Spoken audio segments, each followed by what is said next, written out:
Hello, everybody. My name is Mohammed Rizkallah. Hi, everyone. My name is Abdul Matheen. I'm the CEO of Project U. And my name is Srivalsan Murugan. I'm the principal of Sharjah Boys. Tell us more. You're a very successful person. Your school is very successful. Tell us more about that. That's I'm flattered by your comments, Raza. But I started my teaching career in a boarding school way back in 1986, or I think if I do my math right, it's about 38 years.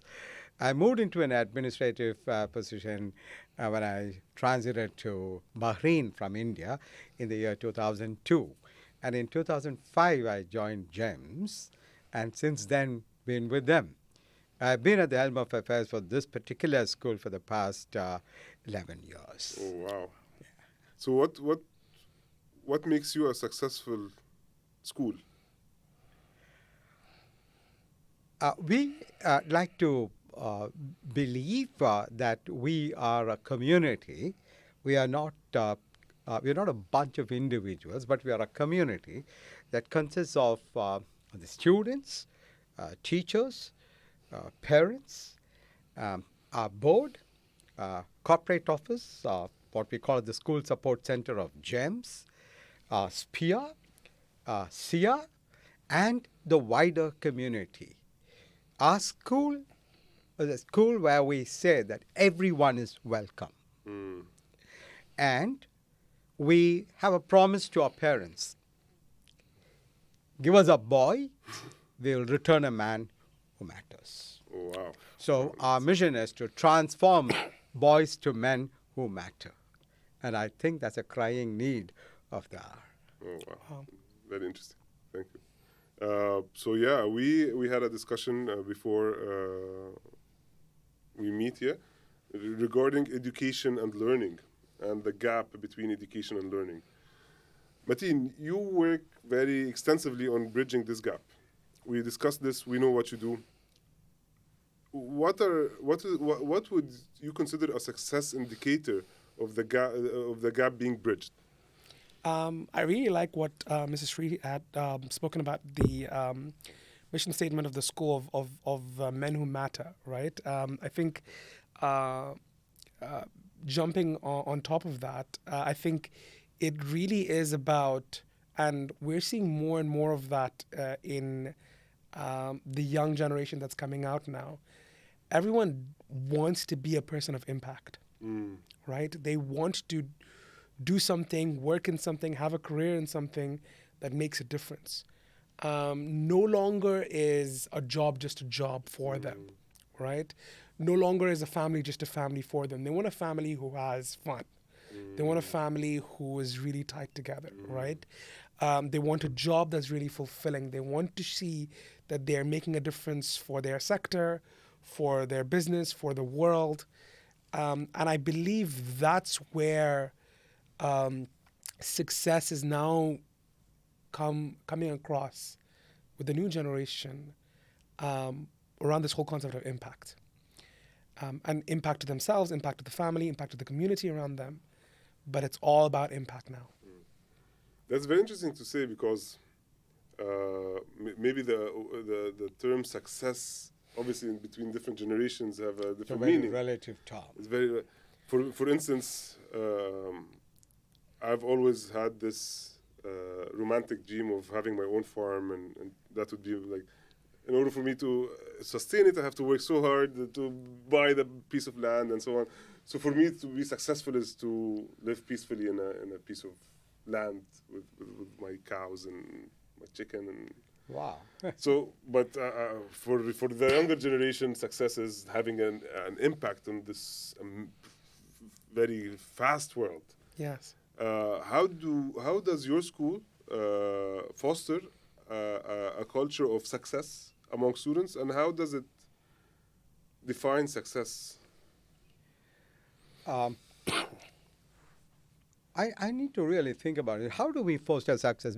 In fact, we talk about success at length, and we ask our boys to define success for us. So it becomes and then we get various answers. Okay, but gone are those days when many of them pitched success as equal to the earning that you make. Okay, it's important to have money, but a recent debate amongst our students, okay, it was overwhelming for the audience when a vast majority of them said, money cannot buy everything. Oh, wow. Okay, so to me, that statement itself is a success statement because you are seeing far beyond money, not to negate the importance of money. Okay, so I have students here in my school who wants to take up work with non-governmental organizations. They want to get into the movie world. Okay? How did they learn these? How did they learn that they want these things? Like, which part of education allowed them to learn this? I think most of our boys read extensively. Most of our boys are into social media, and I can never underscore enough the impact of social media. Okay, they are talking about careers and professions which was not even a word when I was in school. And the best part about these boys is that they are not afraid to try something and say, okay, it's okay to fail. I have boys in my school who have started a culinary club. At some point in time, a culinary club was something that happened in a different school. But today, and so when we have programs, a culinary club is the one that will welcome you with drinks that they have made, at school. Right? We have a theater club. We have a Rhapsody club. We are very rich in our annual productions. Okay, so what we are trying to do is we are trying to do education beyond the confines of the classroom. In fact, I go to the extent of saying at times what happens within the classroom is possibly drama. And what happens in theater where they are learning it is possibly education. I like that. Yeah. So when we have these afternoon activities, we have about 21 clubs which are student-led clubs. We'd like to see our school as a student-empowered school, a student-run school. Do the students feel the same? I should think so, judging by the responses we get when we do our annual survey, which is anonymous.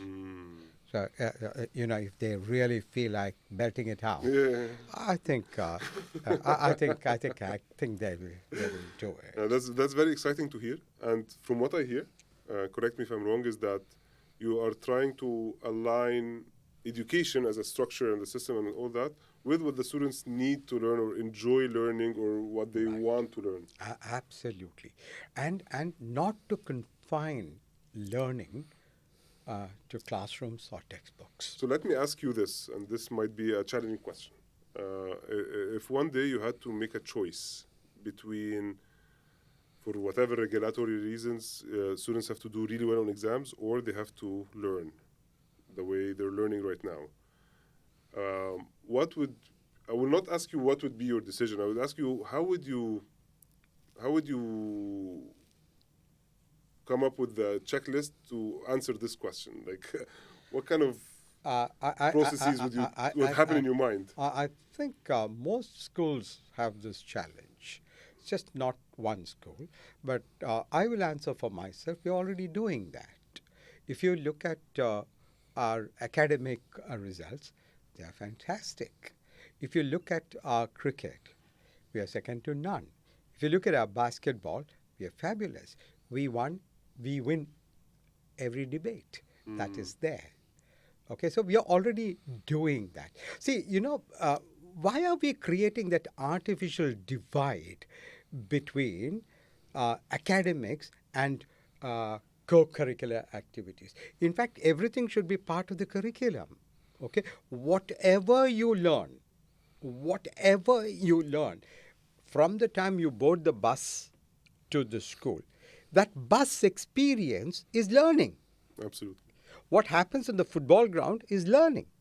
What happens in the corridor is learning. What happens when you are eating your lunch is learning. Okay, what happens when you queue up to get your food at the canteen is learning, right? Everything is part of learning. And today we have a very interesting situation. We have what's called as reverse mentoring, Wow. right? Some of our colleagues, starting with the principal, are not that tech savvy. Okay? We are what they call as digital immigrants. And these are digital natives. Digital immigrants, I think it's a nice way of saying. Right? and these boys Are digital natives. are natives, and these are the ones who fix it for us. Classic example was when COVID visited us, unannounced. Okay, there was no warning. 24th March 2020, we closed. The next 3 weeks, it was the boys who set it up for us. Oh, really? Absolutely. I'm very proud to say that. It was the boys who helped most of us. And in 3 weeks' time, we started getting used to this. Okay? And whenever we had issues, teething issues with that, it was some of these senior guys who got in and solved it for us. So, from what I'm hearing is that you have a culture that is student-directed, student-led, and that is a big indicator of the success, and it is the main contributor to the success. And we say learning for all, learning for life. Okay, I'm very fond of that quote. I don't know who it is attributed to. Learning starts from the womb. Yes, absolutely. And will end only in the tomb. The tombstone will be your degree. And your reputation after. In the final analysis, okay, what we are teaching today may not be relevant 10 years from now. So do you have a learner in you? Right? Or are you going to be saying that, yes, I acquire my degree and that's it. Now I get into the world of work. Now, that is what is bringing that mismatch. You know, I have acquired ABC skills, but the industry requires XYZ skills. So there's a mismatch. So it's not a question of unemployment. It, in my opinion, is a question of unemployability. Okay, which is why many industries will have to go back for a training period. Now, just look at this. You finish 12 years of school, you finish 3 years of college, maybe 2 years of postgraduate studies. Okay, so you have already invested 12 plus 3, 15, plus 2, 17, maybe 18 years into that. And then you go back and learn everything from learn scratch. everything. Okay, that is something some of us are vexed about. So that calls for revisiting the curriculum again and again and again. Are you allowed to do that? Curriculum, nobody stops you.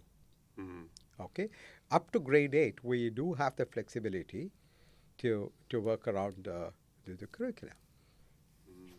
Okay, and if we can bring in that important aspect of self-propelled learning. I like that a lot. You It's a good- take ownership for your learning. I love that. You take ownership for your learning. I'm gonna steal it. The self-propelled learning. I'm gonna steal it. I like that a lot. It's a brilliant statement. Yeah. So if you take ownership for your learning, you're there. And then comes the success story. When adults become irrelevant. Yeah. Okay, when my success as a geography, I'm a geography teacher. Oh, really? My success as a geography teacher will be when my kids come back to me and say, "Sir, We don't need you anymore. Can I go and sit in the library?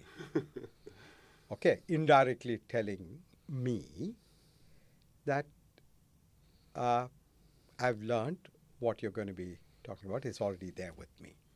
I think I should say, hey, I'm decently successful. Yeah, I like that. So employability, that's a big topic.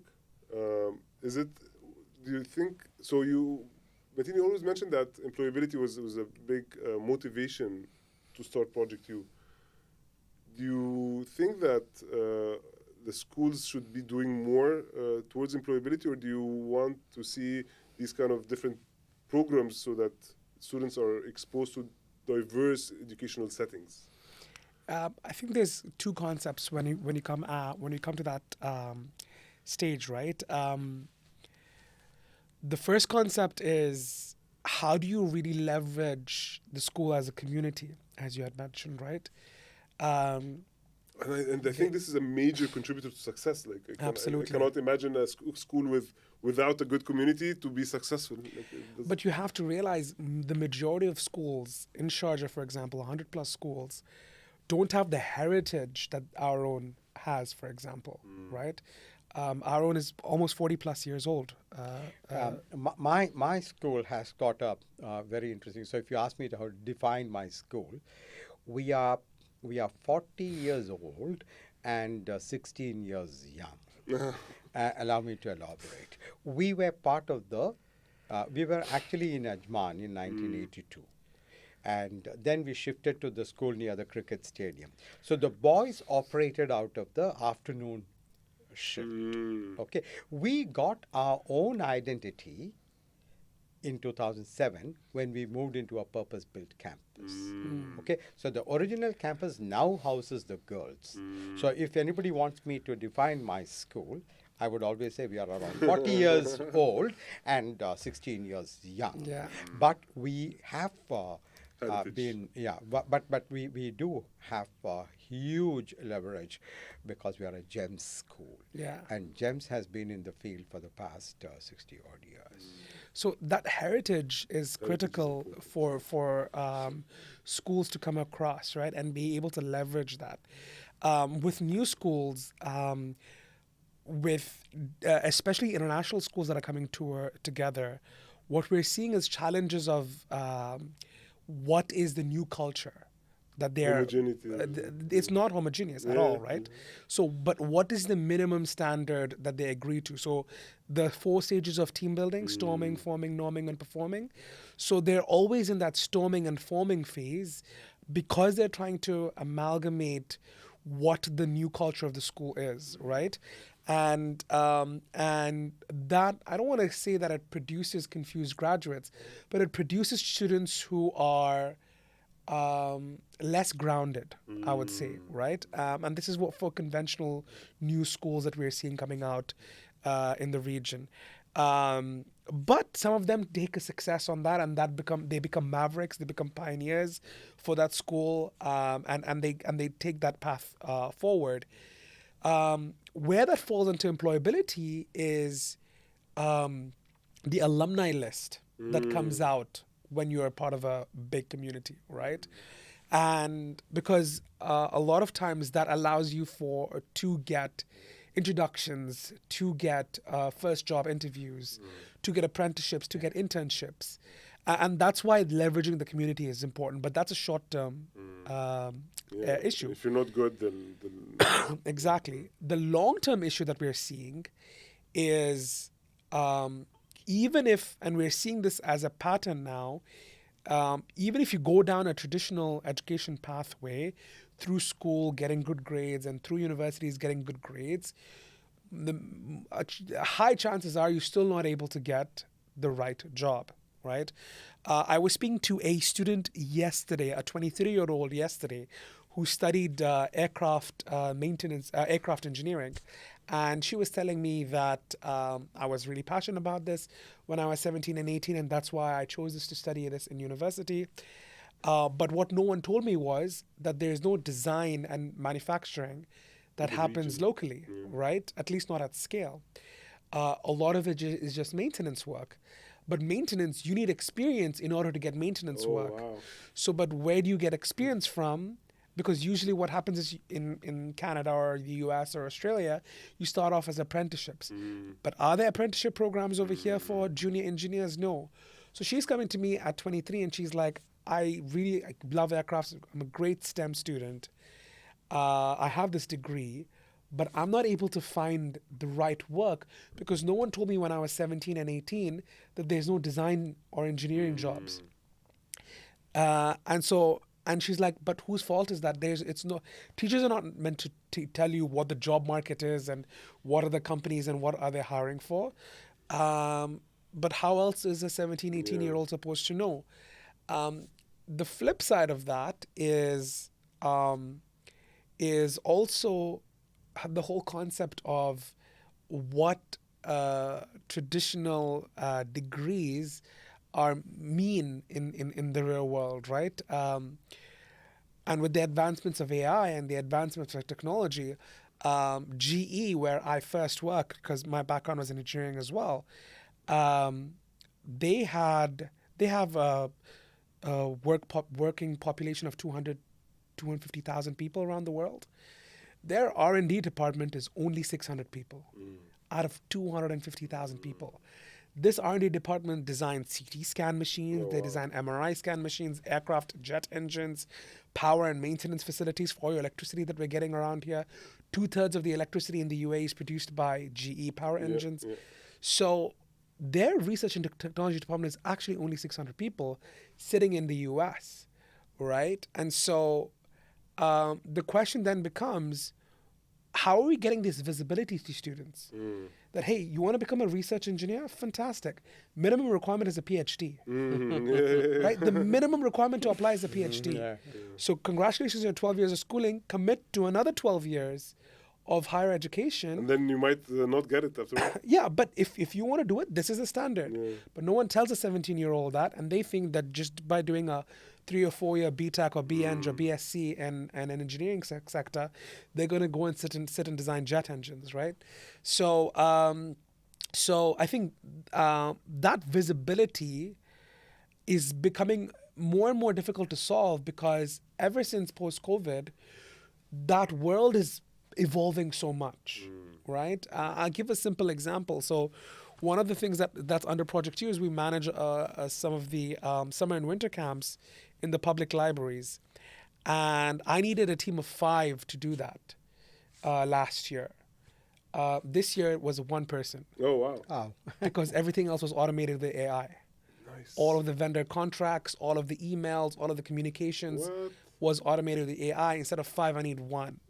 Right? And they were handling... But you still need the 5 people somewhere else? Or do you need less people? Well, that was in the management sector. I don't need 5 people anymore. Yeah, but I mean, so would you let go some of your employees? They were no longer needed at that space, right?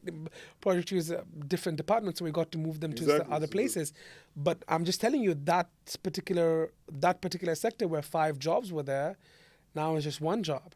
All because automated through AI. And this is a very small example of how AI is automating a lot of the work procedures. The thing is, I think and if we will shift gears and talk about AI, as we should, so I think that if a company has 200 employees, AI will not make this company need only 10 employees. It will need 200 employees, but it will utilize them differently. So a lot of the redundant work will be done with AI and so on. Speaking of AI, I mean, before I move on, do you agree? It may or may not be. It depends upon the management, right? Okay. It depends upon the leadership and how cognizant they are of the fact, right? You have some management who wants to reduce costs and be leaner because they want to increase profitability. You have some management who sees more value, right? And it also depends upon jurisdictions, right? So sometimes a lot of the lower-ended work was outsourced. So, okay, maybe that whole outsource space becomes redundant. But I think it goes back down to the whole concept of how do we start teaching value creation from a very young age? Even, and this is where I wanted to ask you a question. So, for instance, they always say that AI is going to take a lot of jobs. So, a lot of the students might feel frustrated, overwhelmed that they might not have a future. So they still need to to survive financially. So they might take routes such as being a social media influencer or whatever. How do you contain that? How do you give them comfort that with knowledge and with Right attitude. right attitude, you can still beat the system or beat AI or whatever? That's one important component in most schools now. It was never there when I was going to school. It was called counseling. So we start that quite early. And we just don't restrict. How early? 8th standard. Oh. 8th standard. We talk about what's called the world of work. We don't want to use counseling and other things. We said, okay, a peep into the world of work. Okay, our kindergarten students, they come on a particular day in some kind of a fancy gear which they want to be. So I think a large proportion of them want to be firemen for whatever reasons. I've seen doctors, I've seen policemen, I've seen a lot of them. So that is the first point when you say the world of work is real. Don't wish it away. Okay, and then when it comes to later stage, there are 3 things that we do. We have a series called In Conversation With. What we do is we bring people who have been successful in offbeat careers. Okay, for example, movies, right? For example, a person we got a person who was 99% visually impaired, and who was the chairperson of the World Cricket Council for the blind. So we flew him from Delhi. And he was India's torchbearer in the Atlanta Olympics. Okay, so and he was sitting there. So this In Conversation With series is like a talk show. You know, the tough what is that? Tim Sebastian's BBC interviews. Okay, the hard talk. The hard talk. Which was like that. So our boys do a lot of background research, and then it's a situation like this. Okay, and he's sitting here, and these boys shoot up their questions, and this person answers. So the audience there is exposed to something which they never thought existed. That's part of our work, and this is part of our curriculum. This is part of our learning. Culture. A culture, okay? And nothing can replace a positive, optimistic attitude and upbeat, okay? I personally believe it's a massive ocean, okay? And there is no need for us to be worried about the ocean drying up. It's not a pond that we're talking about. We're talking about a mighty big ocean. Every fish will have its space, whether it's a shark or a piranha or whatever. Okay, so our job in school is to ensure that they have the right values, the right attitude, and an upbeat, optimistic approach to life. Okay, if students are coming out of schools with a massively pessimistic, negative attitude, that school has failed. Yeah. I hope I'm not. Absolutely. I think one of the things that's also really, really that I'm curious about is how have you seen student pathways evolve over the past decade, or perhaps even longer, right? What's the desire and what's being met? See, there was a point in time when everyone thought that engineering or medicine, nothing else. Okay, that has changed. Especially in the boys' school. Yeah, that has changed. Okay, and today you have boys talking about various alternative careers. In fact, we have beyond medicine. Okay, paramedical programs was never thought about. But today we have people talking about physiotherapy. We're talking about occupational therapy. We are talking about sports journalism. And their parents are okay with that? Parents, There is still a bit of resistance. there is resistance, but they will come around. Yeah. They will come around. Okay, I am not good at cricket. I cannot play cricket, but I can give a running commentary on that. Okay, like for example, if you come for our tournament, or if you come for our annual athletic meet, we'll have a running commentary from the boys. Okay, that's a skill. Oh, really? All right, Absolutely. and you have I the like that. photography club. The guys are clicking away to glory. Okay, and the next day we have posters. Okay, we challenge students to come out with taglines. We challenge them to come out with poster writing. Okay, so alternative careers. Now, what happens is we have students who are focused on medicine, but who are also into a whole range of stuff. Okay, that will enhance his personality at some point in time. So we no school can afford to neglect the world of work. Okay, the world of work is real, and you need to address that earlier the better. Okay, so you get people to talk about it. Like for example, we had a father-son pilot duo. Oh, really? Yeah, the father was an Air Force pilot, Oh, wow. so he was in the defense sector, and the son was a commercial pilot. So both of them were there for the same conversation series, and very interesting questions. And everybody was thinking at that point in time that flying is a very glamorous job because you get to see the world and get paid for it. Okay, and when he finished with that, there were second thoughts. Yeah, people thought. I mean, I get people from the hotel industry to come and talk about it because a 5-star hotel is always a glamorous place. It's beautiful. Okay, lovely uniform, neat, no dust, nothing. Fantastic. But when a chef talked to our boys, saying that you need to have very strong knees because you cannot be sitting down and cooking, right?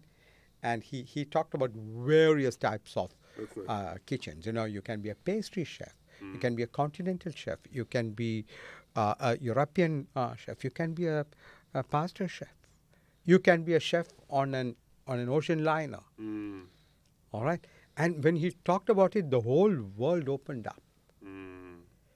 Right. And then our boys were sitting like that and wondering, hey, that's interesting. Right.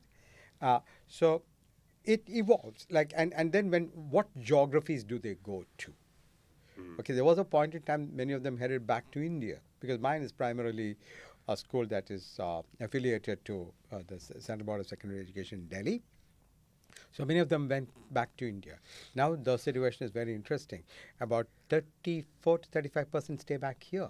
That's what I was saying. Yeah, Wow. because of the amazing opportunities afforded here in the UAE. The UAE has suddenly, it has comes just home.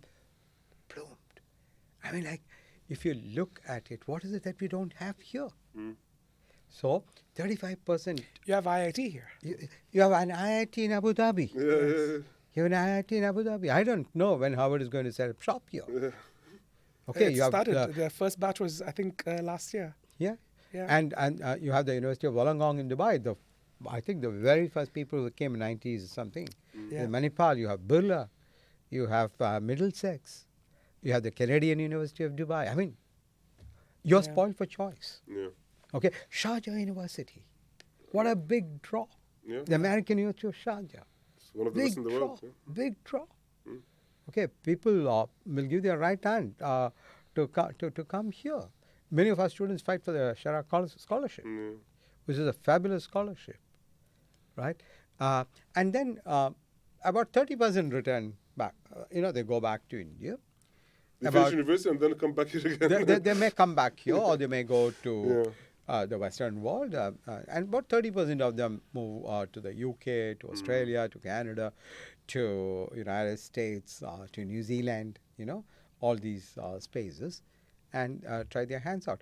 One of the things that I've been trying to tell people, not very successfully though, is that try a gap year after 12. Yeah. It's a Okay, but I have no right to speak about it because I failed that attempt with my own daughter. So I have no right to speak about a gap year because my daughter thought she'd be 1 year behind her peers. yeah. Yeah. So Yeah, no, one thing that I've learned from this conversation is that culture beats everything. It beats the curriculum and it dictates the curriculum, kind of. So a lot of the things that happen in the school were considered part of the curriculum because of the culture.